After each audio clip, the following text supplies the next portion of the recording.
Aku bertekad harus bisa bertahan dengan kekuatanku sendiri. Tegasnya, selama 1 tahun di Malaysia, Ayana hidup pas-pasan bahkan miskin. Tinggal di penginapan kecil, untuk makan ia hanya sanggup membeli. يا أيها الإنسان إنك كادح إلى ربك كدحا فملاقيه. Ayana Jihyemun, hijaber asal Korea Selatan ini sangat populer di Indonesia dan Malaysia. Masih muda dan wajahnya yang jelita kerap menghiasi berbagai iklan produk. Namun, untuk sampai ke titik sekarang, jalan yang dilaluinya tidaklah mudah, terutama ketika ia memutuskan masuk Islam. Di Korea, ketika kamu memutuskan masuk Islam, kamu bisa kehilangan segalanya. Katanya dikutip dari detik.com. Itulah yang dialami gadis yang populer dengan sebutan Ayana Mun ini. Ia dituduh gila, dibenci keluarga, dan diputus dukungan finansialnya begitu ia menjadi mu'alaf pada usia 16 tahun. Ayana mengetahui Islam sejak usia 7 tahun melalui aksi 11 September, Perang Amerika di Irak dan Afghanistan. Keluarganya sering membicarakan asal negara, agama, dan budaya pelaku peristiwa tersebut. Dari sanalah aku mengetahui bahwa agama mereka adalah Islam, katanya. Ia juga menjadi tahu umat Islam sholat 5 kali sehari. Hal-hal di atas mengundang rasa ingin tahu Ayana. Aku ingin tahu kenapa mereka melakukan itu dan untuk apa. Sayangnya, saat itu di Korea tidak banyak informasi mengenai Islam. Ayana pun mencari tahu di Google. Karena belum terlalu menguasai bahasa Inggris, ia selalu membawa kamus bahasa Inggris untuk mencari artikel keislaman di Google. Sejak saat itu, Ayana secara mandiri mempelajari Islam. Suatu hari, ia menemukan buku-buku tentang studi Islam di Korea yang ditulis oleh seorang profesor. Ia pun membaca semua buku yang ditulis sang profesor.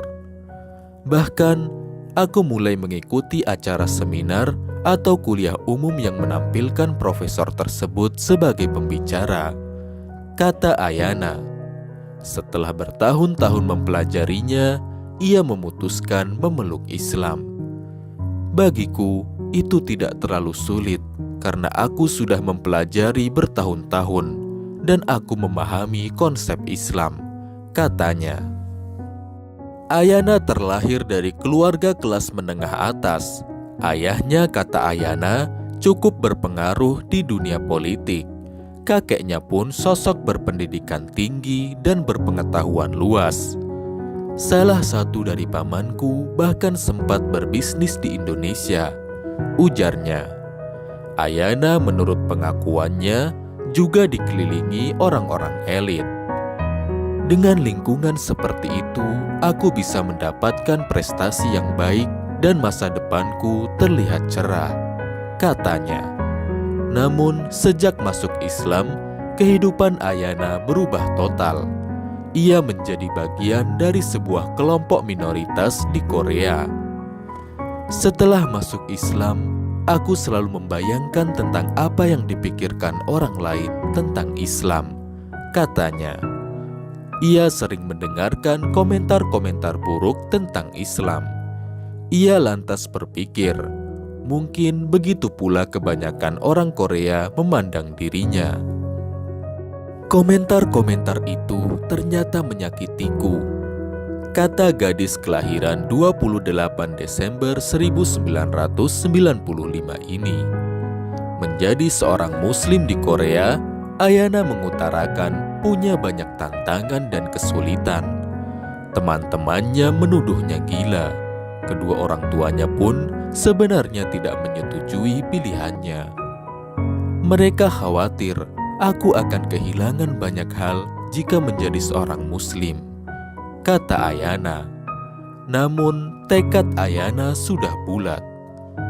Islam membuatku semakin merasa damai dengan diriku sendiri, ujarnya.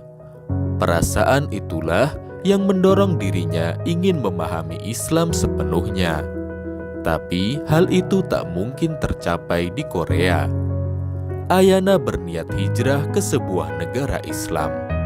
Setelah berbagai macam pertimbangan, akhirnya ia memilih Malaysia sebagai tempat belajar Islam. Di Malaysia, hampir semua orang bisa bahasa Inggris. Katanya memberi alasan. Saat berbicara dengan orang tuanya soal keinginannya tersebut, mereka justru marah. Bahkan bila Ayana tetap nekat, mereka akan menghentikan dukungan dananya. Tentu hal itu sangatlah berat bagi Ayana yang kala itu masih SMA. Namun ia tidaklah surut. Untuk mengumpulkan uang demi mendalami Islam di Malaysia, ia pun bekerja. Segala macam pekerjaan, mulai bekerja di restoran sampai mengajar privat, ia lakukan. Aku bertekad harus bisa bertahan dengan kekuatanku sendiri, tegasnya. Selama 1 tahun di Malaysia, Ayana hidup pas-pasan bahkan miskin. Tinggal di penginapan kecil, untuk makan ia hanya sanggup membeli nasi lemak seharga RM5. Ujian datang lebih berat lagi. Tiba-tiba rasa kesepian menderanya dengan hebat. Masih muda, ia datang ke Malaysia seorang diri, tidak punya teman dan tidak punya uang pula. Saya menangis setiap hari, katanya. Nyaris saja ia menyerah, namun ia lantas berdoa, "Ya Allah, tolong berikan kesempatan saya menguatkan iman," tutur Ayana di channel YouTube Cinta Quran TV. Allah Subhanahu wa Ta'ala menjawabnya. Ia kemudian memiliki banyak teman dan bisa bekerja di dunia modeling untuk fashion muslimah di Malaysia. Ayana pun menerima banyak order menjadi model iklan, tak hanya di Malaysia, tapi juga di Indonesia. Lebih membahagiakan lagi, ia kini sudah bisa diterima keluarganya lagi. Hal itu terlihat di postingan Instagramnya. Ia berkesempatan mengajak ibunya berkunjung di sebuah masjid di Korea Selatan.